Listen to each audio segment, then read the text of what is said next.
wanted to say that I'm really pleased to see all of you here. It's really nice when I get to see all of my seniors in a group like this because you are sort of the veterans of the art program until there's a new crew next year.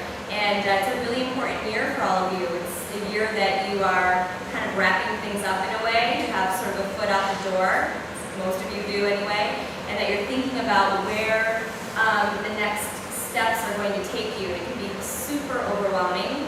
Some of you might have very clear plans. Those plans might change very quickly in the next year to come. But it's really nice to be able to share some of my history with you and talk a little bit about my path and how I kind of found art and where I began and where I'm at now. So I'm thankful to be able to have a chance to speak to all of you. So I'm going to actually just sort of jump in and start. And I'm actually going to start kind of right before I decided to go to graduate school. And I should share with you that I waited a little while, compared to some people, a long while before I decided to go to grad school. And that was for several reasons. I really didn't know what I wanted to be when I grew up. I was an undergrad art major, so I'd always been in that environment, but I didn't really know what I wanted to do with it. I knew I could do so many things. I wasn't sure if I wanted to just make art. There was just so much that seemed to attach itself to the idea of art making for me that I think I just needed a while to still further explore stuff. So I moved to New York City right away, and I worked for a furniture designer, and then I took some time and did a renovation project with some members of my family, and really got interested in this idea of architecture and thought that maybe I was going to make a shift out of making objects or making sculpture and move into making buildings or making spaces that people would inhabit. And so really that renovation project in particular was renovating the house with my dad, and it was the first time that I was using a lot of materials that would, not that I guess non-traditional materials. I used a lot of non-traditional stuff in undergrad, but I was using things, I guess, for a specific purpose, but what was happening is I was getting very distracted. My dad wasn't very happy about this, but all the materials that I was using, insulation and wire and all this great stuff, just began to speak to me in a different way. And I was far more interested in the actual materiality of everything than creating this space. So this is some of the work that kind of came out of this. I knew that I was going to make a body of work just using materials that were intended for a different purpose. This was all hand-stitched installation, and I definitely wore a mask. But I thought the material itself was so interesting. We're not really supposed to kind of get near this or touch it, or it hides in the walls. And I was thinking about spaces that we inhabit almost as like viable, breathing rooms that we lived in. And that idea would come and visit me again later in other work. But really, it was just kind of a fun time because I wasn't in grad school yet, and it was probably one of the more free times I've had of art making in my life.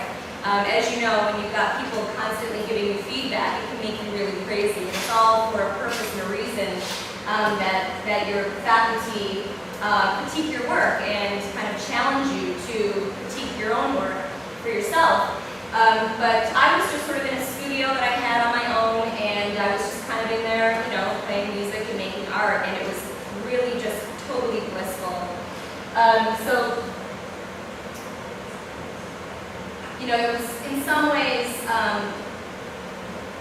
I think working without thinking isn't necessarily a real act. We're always thinking, but just sort of getting lost and not overthinking what you're doing gives you an opportunity to kind of get some stuff out there, and it's in a really pure way.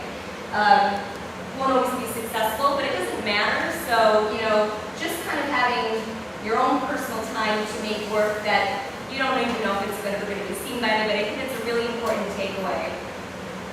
This is all copper core wire, and comes out of big old school at Home Depot, and I was just kind of messing around with making nests out of these things, and I was doing some installation-based work at the time, and I actually put all of these on dimmer switches, and so this was installed in a gallery at one point where it was an interactive piece, and everybody got to fluctuate the dimmers, and it gave them an opportunity to almost create drawings in space on the walls because it changed with every sort of dimmer switch. And I hadn't really done any interactive work in the past, but it was really fun to be able to have people come through the gallery space and actually climb into the work and not be afraid to touch it. It was really, really fun for them to see that. Just a detail shot. I throw these pictures in not to age myself. You guys know what Atari is? Yeah, okay. Is Atari cool again? Yeah? Okay, that's cool. So Atari was super cool when I was young, like the coolest, and I played it for hours. I'm an only child, so I played it for hours. I had no one else to talk to, and I put these in here because in some way this is connected to this idea of space and my interest in renovation and architecture. When I look back to moments in my childhood, I think about when I felt most sort of involved in something, or when I felt like I had an experience that was,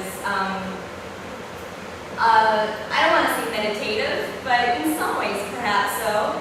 And these three games in particular, I would always come back to. You can see the graphics are really sort of blocky and simple, but what was so great about these is that you had all of this room to freely move as this teeny little cursor or dot. I mean, a far stretch from what you guys have now in terms of gaming.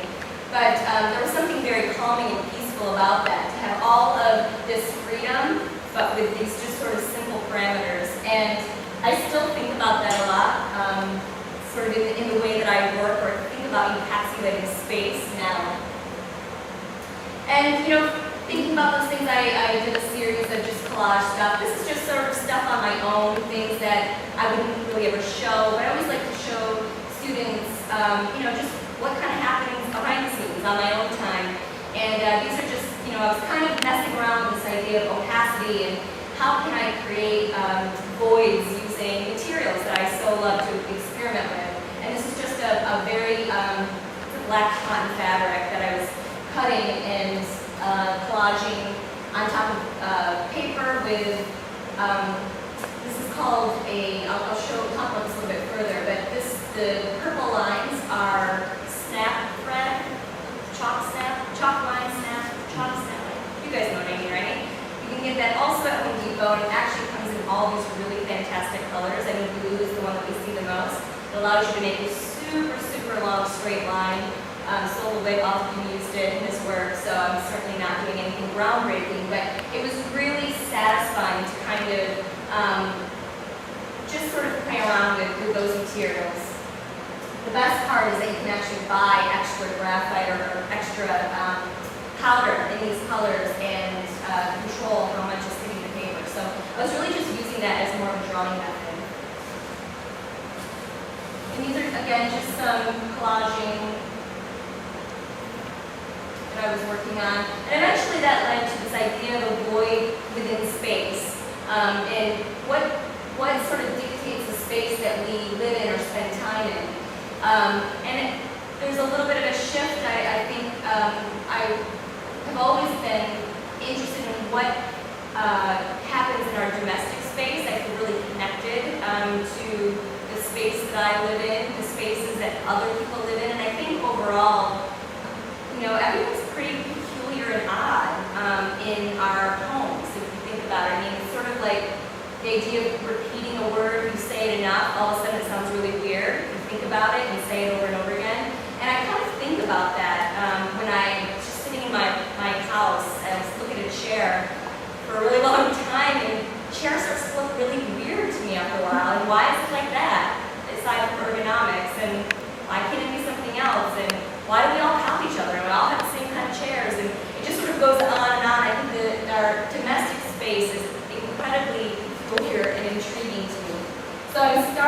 allow some of that into the work.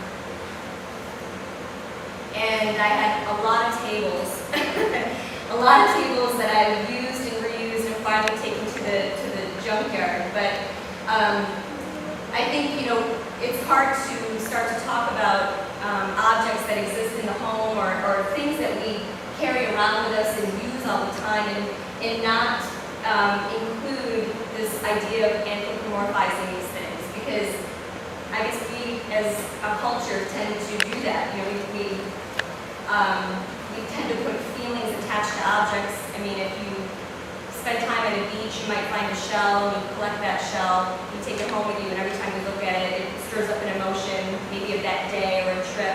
So we attach emotion to objects all the time. And that's sort of where this sculpture came from. This is snap-line chalk. It's actually a very large canvas that's stretched, and this is actually a floor plan of my apartment that I lived in at one point in Philadelphia, and where the lines are entering from the top of the panel, that's where I'm entering my apartment. It's 24 hours in my apartment. It's my activity in that space for 24 hours. So I just sort of researched my own particular activity, and I was really interested in what parts of my apartment are really being used by me and what are not. What are sort of those spaces that have a kind of human energy to them, and what are the dead zones? And I was just very interested in that and diagramming that. And this is sort of, you know, I'm working linearly as well in this particular work, but this was actually a response to the space. This was kind of a group show, and we all kind of tackled it our own way, but this is a really beautiful space in Philadelphia called the Rotunda. It used to be a church that was in operation. Now it's kind of a public venue. It's used for concerts and speakers and all sorts of stuff.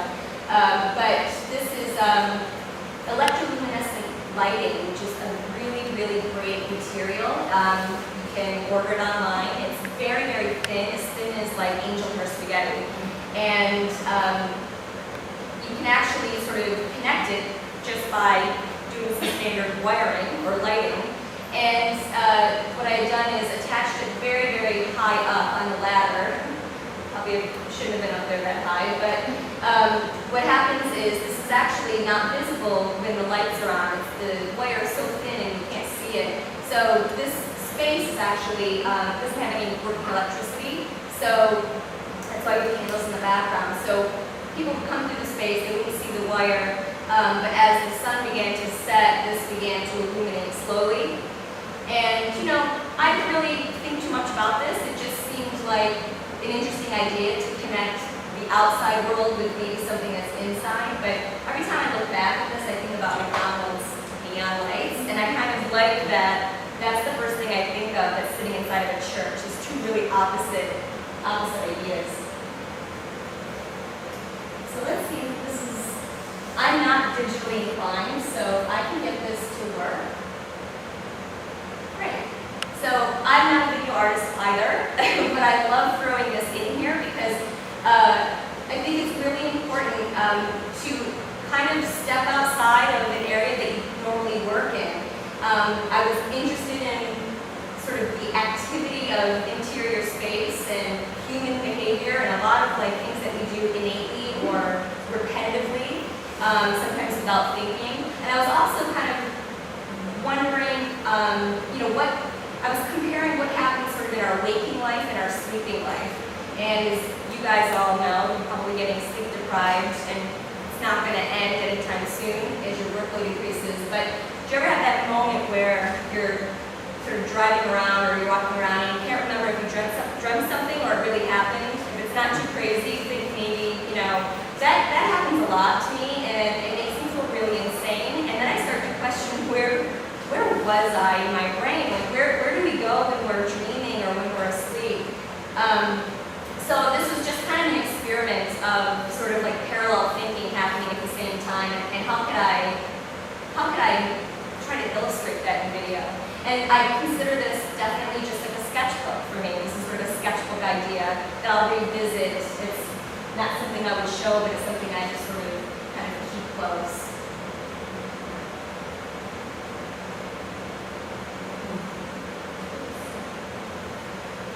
So, working with thoughts about domestic living kind of got boring after a while, and I tried to figure out a way to sort of shift gears. And, I thought about getting sort of out of the house, but still interested in objects that we use, objects that that kind of house us.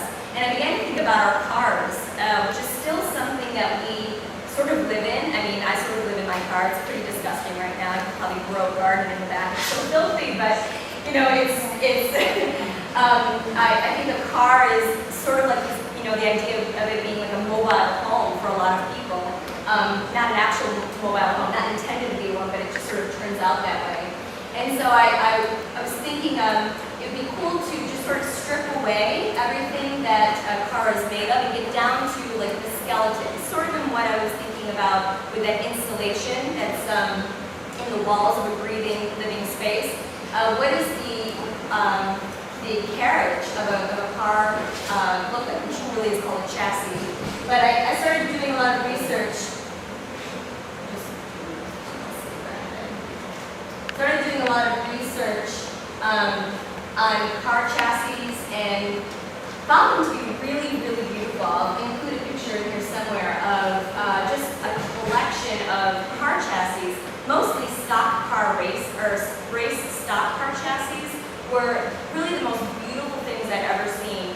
For me, they were like these gorgeous drawings in space, and they're welded perfectly. They're typically painted like these bright colors, and they're designed to kind of protect us or protect race car drivers in these really insane car races and car crashes. And they were just really cool to look at. So I think things probably got pretty weird in my studio for a while. I was playing a lot of like Led Zeppelin, and I felt like a mechanic, and I just started thinking that I was going to build these these travel machines that really weren't ever going to function, but it was really a fantasy you work by yourself long enough at something, and it is sort of functional for you in some way. And I think that's really one of these magical moments of making art that, yes, we're not going to put a key in one of these things and drive it, but conceptually maybe. The idea is there, and there can be a dialogue centered around where would it go. And I think that can be really satisfying if you just sort of let yourselves believe truly in what it is you're making. So yeah, this is just me kind of pulling together materials and working in space. These are studio shots, and I include them because making those drawings in space is kind of what I was doing. I was able to connect things, pull them apart, see how I liked it. Nothing was that permanent. And I hadn't worked in that way yet. Everything was something I conceptualized, I drew out, maybe made a model, and then fabricated it, and it was done.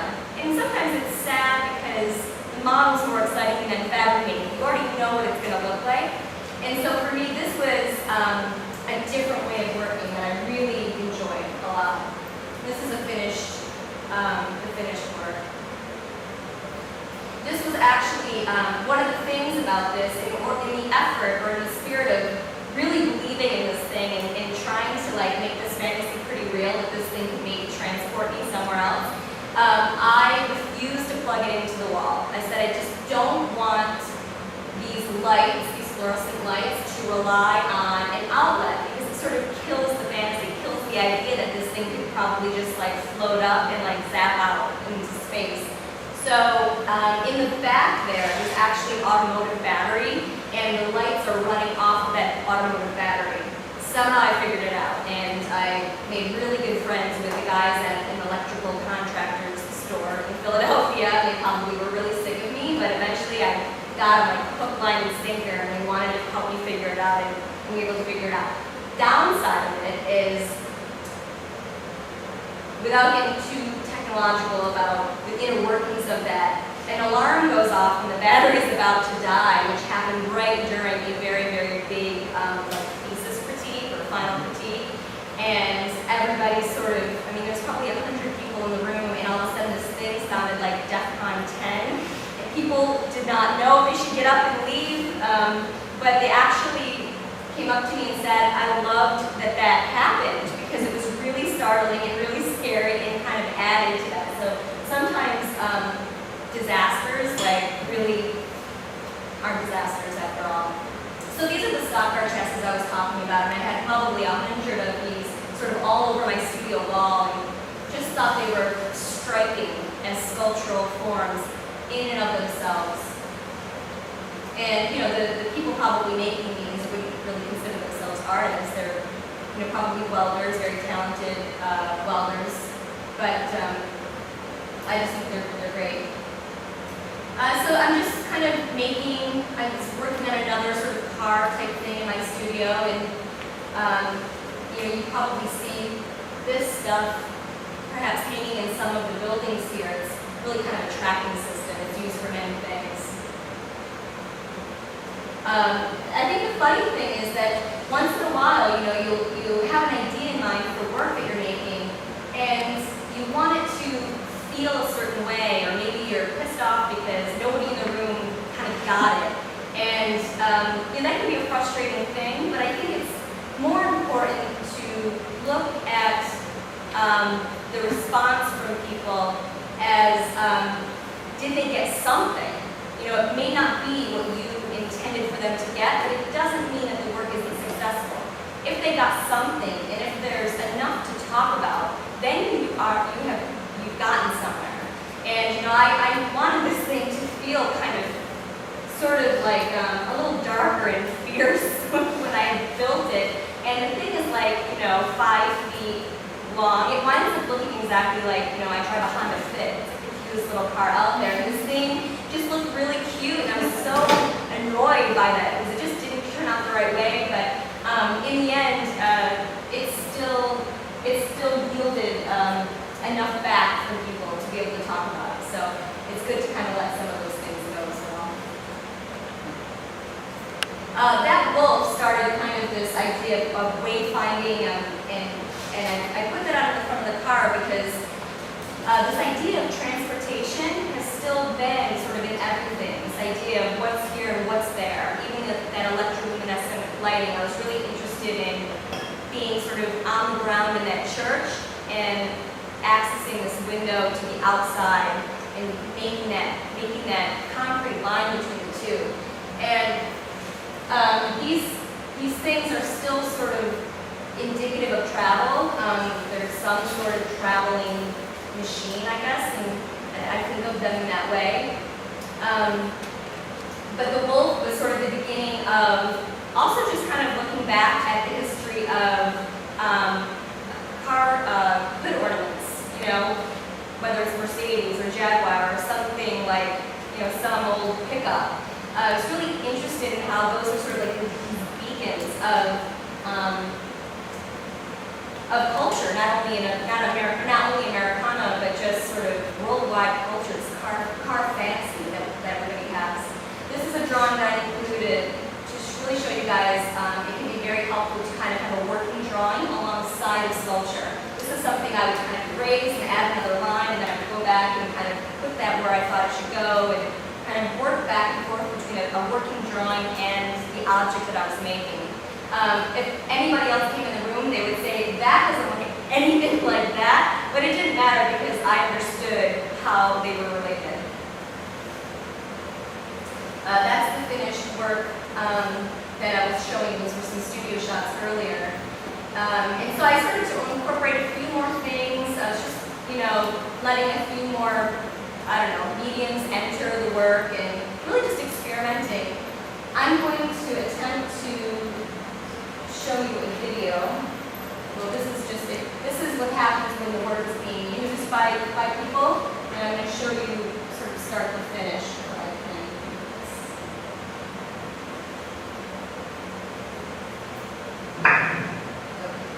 So this is actually installed in a space, and I was thinking back again about sort of our relationship with objects, and if I made something enticing enough, you know, how could I have have this particular work like call to a viewer, and could I make them have a conversation, and by sort of forcing them to interact with each other. So this fluorescent light was set on what is it called? Not a dimmer switch, something that what's the word? You know, the light turns on when you walk by it. Motion light. Thank you. My goodness, I'm losing my words. It's not looking good. So it was set on a motion, like a sensor, and so when somebody would walk by it in the gallery, it would turn on. And so people would kind of be caught off guard, and they would take notice to it. And then I really just wanted to see if they would do it. You know, if I could put the mechanics bed there, would they get on it? And it just sort of started to lead from one thing to the other. Well, what if they got on the mechanics bed? Would they go underneath it if I made sound coming out of the tailpipe? And wouldn't you know, they did. And for me, I think what was really interesting is the first time that this was displayed, I was far more interested in the fact that all of a sudden there was a queue, a line of people waiting to use the mechanics bed, like it was an amusement ride. I just thought that was so strange.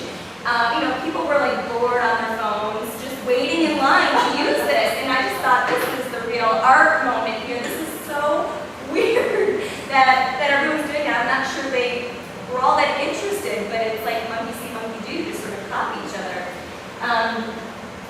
I loved it. I loved that moment. I'm also going to try to play for you. This is where it gets a little tricky. What sound is coming out of that?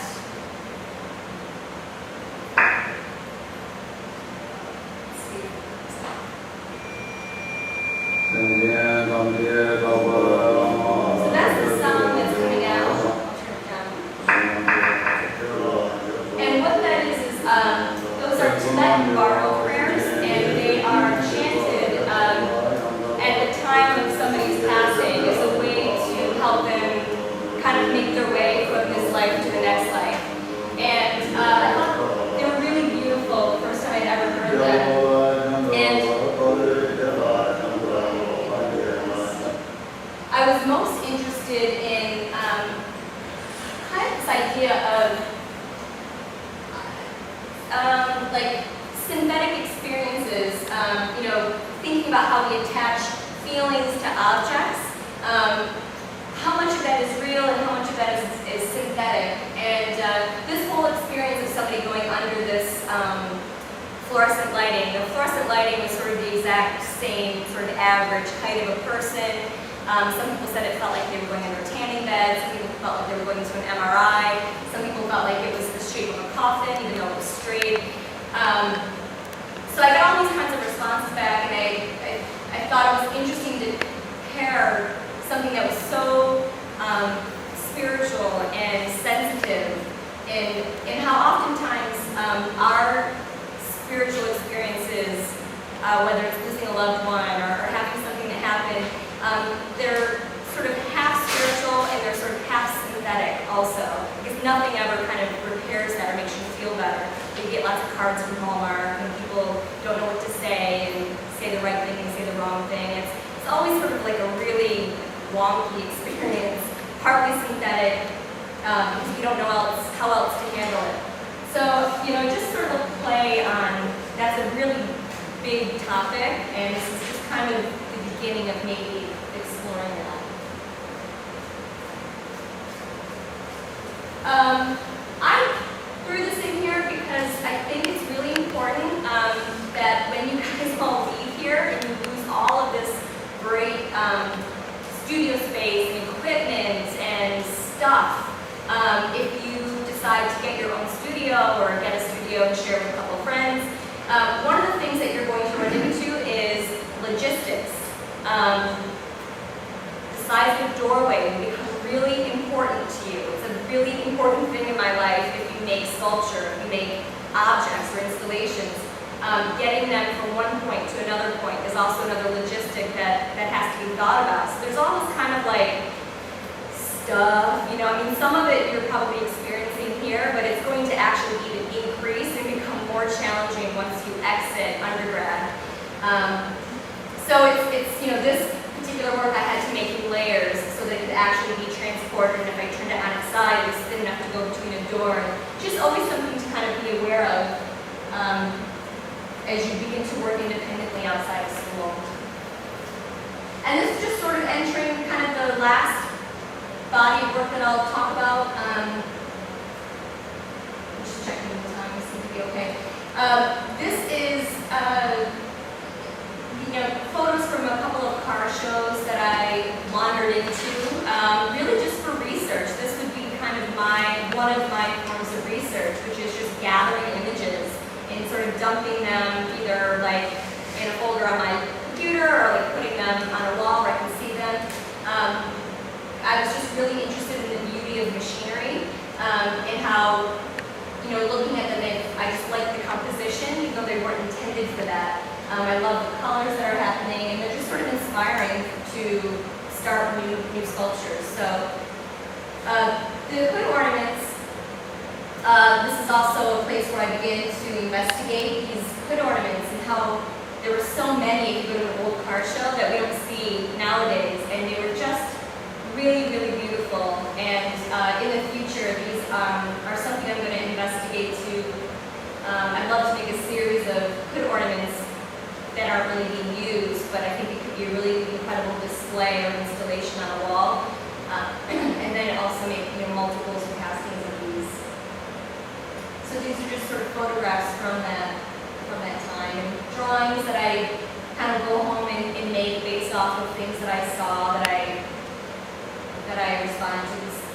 These are things that could lead to sculpture in the future.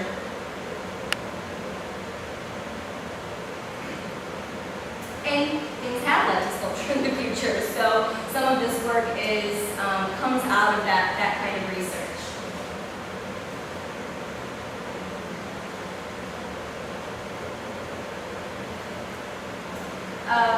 Object attachment equals synthetic motion. I kind of touched on that already. But this next and final body of work really kind of focuses on this idea, something I'm really kind of stuck in right now with my studio work. A lot of the objects that you'll see here are things that I've kind of found or that I have seen. Does anybody live in Philadelphia, by the way? No? Well, Philadelphia is a really unique place in that most of the row homes have kind of that big bay window. So as you're walking down the city block, you probably notice this. It's bay window, bay window, bay window. And everybody sort of puts things in their front window. And most of those things have probably been there for 20 years. They probably have forgotten that they're there. Some of them are collecting dust. There's everything from, Mother Mary to artificial flowers to some reclining, Greek statue to, the Flyers logo. And, I just think it's so interesting that they start to feel like these badges of the household without the people really probably even giving it a second thought, but it's how we sort of look and make assumptions about what goes on perhaps in that house. So some of these things I've actually seen and have hunted for, whether it be through eBay or just, dumpster diving or flea markets or Goodwill, all of that stuff. And I've hunted for some of these objects that I thought were really kind of magical in their own right. This happens to be one of those objects. It's just made of ceramic. I didn't actually make it, but my plan is to definitely cast multiples for another sculpture and use just the Impala itself.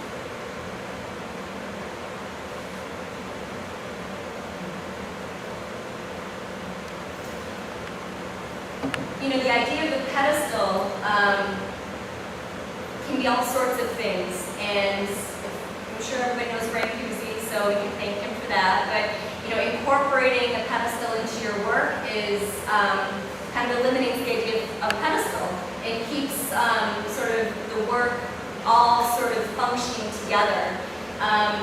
And I really like that idea. I mean, pedestals have their place, and certainly we need them at certain moments, but I had a really fun time just kind of putting the pedestal off to the side and thinking about the display of objects that I thought had kind of that magical moment. These are antique skates that I chromed and so they're sort of in this position that they look like they're in motion. So there's still, in all of the objects, the Impala, the skates, there's still this idea of transport. So for me, it's not entirely different than the automotive machines, and even probably a connection to the pink insulation and stuff in some way.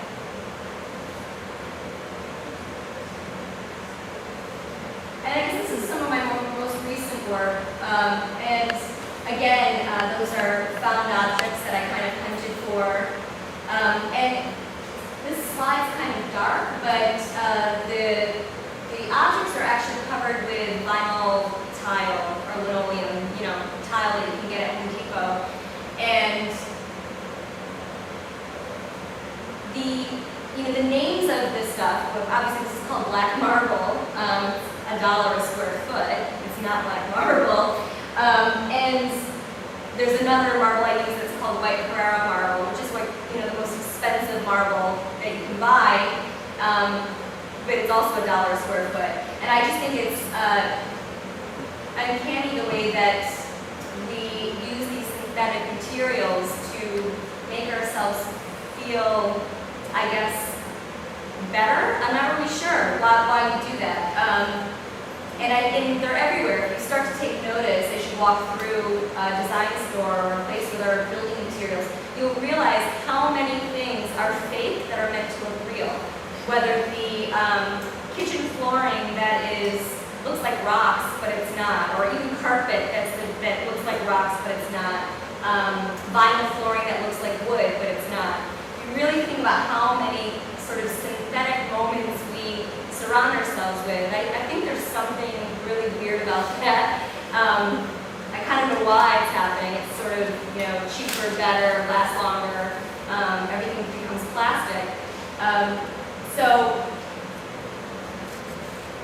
that's just sort of, I'm exploring some of those materials right now and trying to make sense of really the importance of them.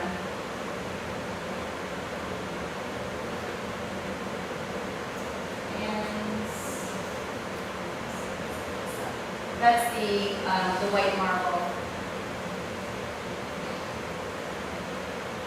That's not really marble. I think this might be probably the last slide. There is a series of things that I've made that really involve stretching fabric. And I guess this is going back to maybe thinking about this idea of a void or the illusion of a void.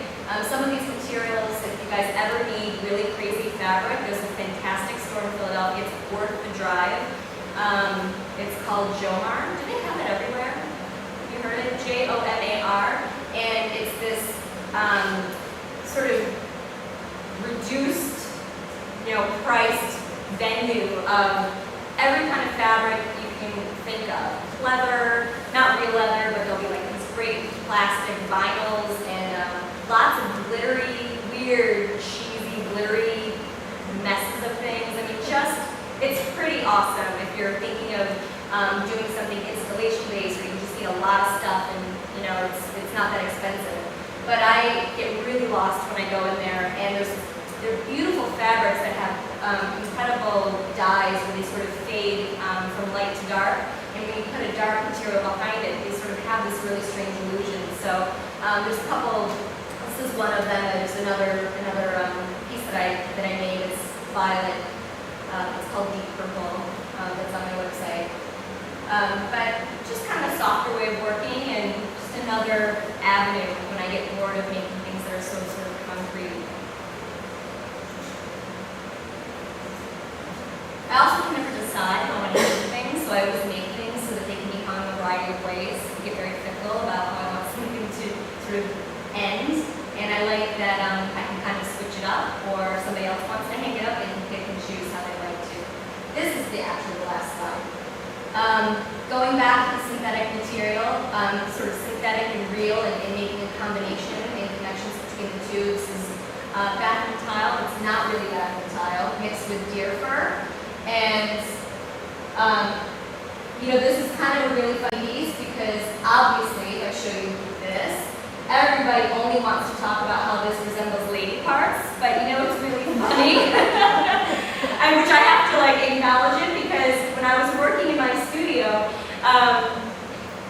like, you know, as you're working, or at least as I'm working, maybe some of you feel the same way, you know, it's good to always keep checking in, not like, oh, I want this thing to do this one thing, I want to say this one moment, because you will almost always be met with disappointment, because you've got so many different brains looking at your work. So the chances are, it's never going to be just one thing that people get from it. And that's a good thing, because you want a rich dialogue around your work.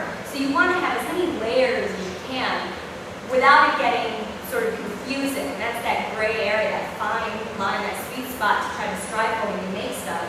And you know, as I was working, I never thought about if I took this triangle and brought it up, that it would make another triangle, and I knew that is where I was going to use the deer fur.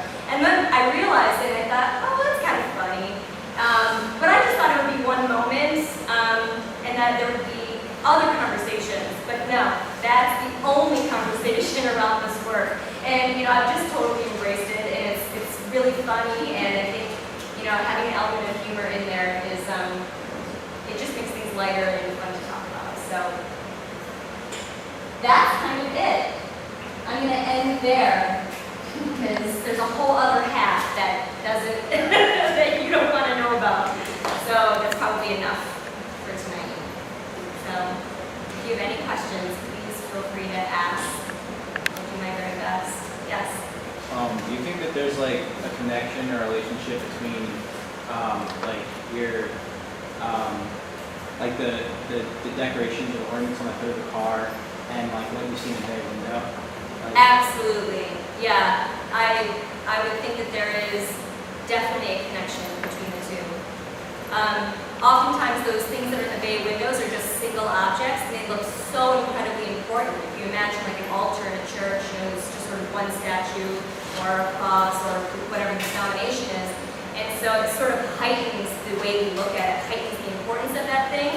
The irony is that some of those things in that bay window are just junk, right? But they take on this entirely new presence because they're sort of front and center, and you're met with it face to face as you walk by the place every day. So I think that, and having something, I mean, car hood ornaments are there for status.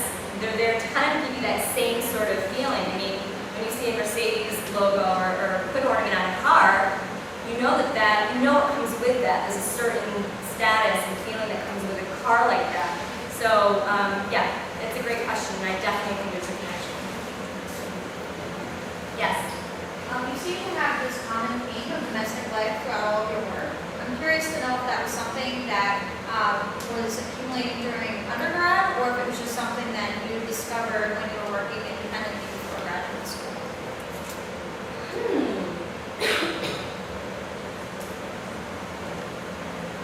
You know, I think that it was probably there as an undergrad, and you know, every now and then when I talk to undergrads, I'll include a couple slides from my undergrad that I have that are real slides that have been scanned, so they're not the best quality, but there is one sort of installation in particular that were sort of these bags made out of paper, and they hung by chains, and they kind of swayed as people walked by them. Not totally unlike those pink pods that you saw. And I think I was really, even though they don't feel very domestic, they felt like people were inside of those. So in some ways, a pod is domestic, a car is domestic, anything that kind of surrounds us that we spend time in and live in is domestic. So I think that would be just the beginning of that, but it would probably be it takes a while sometimes to catch your own repetitions when you're making work, and it's something I would recognize more clearly probably in graduate school.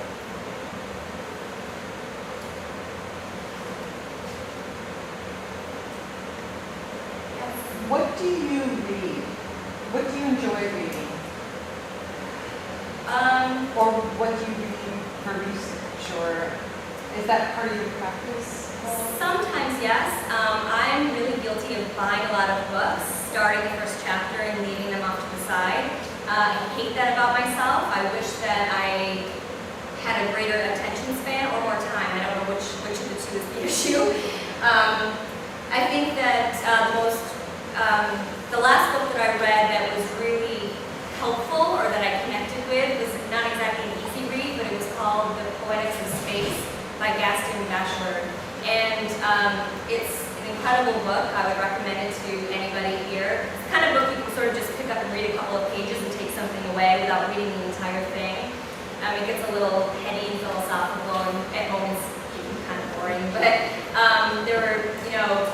there was just a lot of dialogue in that book about the corner of a room and the way he talked about the poetry around the corner of a room that you don't pay any attention to, or about a doorknob. And all these things that we don't really think about, but they're real objects that we use or have physical contact with, or sometimes an emotional connection with. So that's probably the last book that really was meaningful. And to follow that up, what do you do when you get stuck? Like when you can't solve the problem, or you're trying to start a new project or a new way to solve the problem, what do you do to get unstuck? To get unstuck. Getting stuck stinks. It can be a really frustrating thing. And what do? Well, definitely I don't quit. Going to the studio when you don't feel like it, that's a day of being stuck. It can feel like work, and in some ways it is work. If this is a path you're going to take, it becomes your personal job. So even on those days where I don't have something in fabrication mode, which can be really fun, I will usually go and flip through a magazine. I'll spend a little time online. And I guess I should be more clear. I spend a little time online really just looking at shows, seeing what everybody else is kind of up to, and that can be very, very inspiring. But oftentimes what works the most is taking out a sketchbook and just messing around in the sketchbook. I don't know what it is I'm doing, I don't like what I'm drawing, but I force myself to keep drawing and drawing. And, I just, eventually, all those little things all over the place, those little drawings, I'll hold on to, and they will actually turn into real objects much later on. So everything that comes out of your fingertips, with a pencil or a paintbrush or whatever, it's all a part of art making, so don't ever discount that. That's probably the biggest help, is just getting in the sketchbook or sitting down at the computer with a journal or using a journal and just saying, like, I don't know what I'm doing, or I don't know what I want to make today and why. And honestly, just sort of talking it out, eventually rambling, turns into something. It's really that simple on some level to get unstuck, but none of us ever feel like doing it. It can be painful.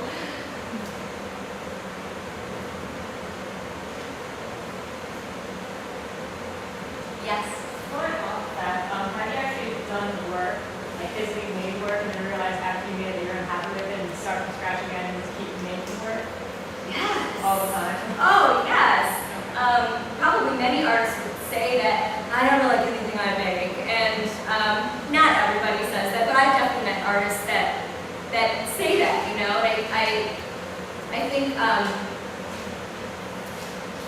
that can come from lots of things. It can come from you being too clear at the end result. I've said, I'm going to make this thing and it's going to look like this. And guess what? Materials play a joke on you. It's not going to look like that because that was not a feasible or a possible idea.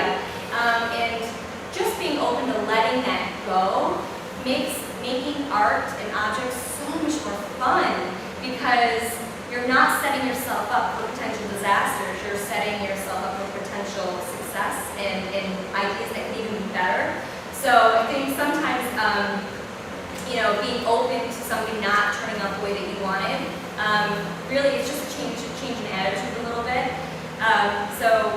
But that's definitely happened. I really didn't like that wolf car very much. It was just not, I was really upset about it. But you get over it, and people still ask me about it, and other people still like it. So